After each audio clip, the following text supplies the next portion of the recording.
எங்கள் ஊர் கடத்தெருவு ஃபுல்லாக வந்து ரெடிமேட் ஷோரூம் ட்ரெஸ் ஐட்டம்ஸ்லாம் இங்கே தான் இருக்கும். இங்கே வந்து பார்த்தோம்னா ஒரு குழுவினர்லாம் சேர்ந்து சுட சுட தோசை நல்லா ஊத்தாப்பம் சுட சுட ஊத்தாப்பம் இலவசம்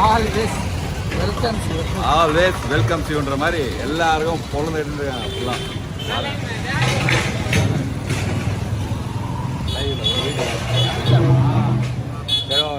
செம்மையாக பண்ணிட்டு இருக்காங்க பாருங்க. மக்கள்லாம் சுட சுட தோசை வந்து சாப்பிட்டு இருக்காங்க. விளையாட்டில் மட்டும்தான் வேறு பாருங்க பாருங்க தோசை பாருங்க வேற லெவலில் போட்டுருக்காங்க பாருங்க சுட சுட கூட்டம்.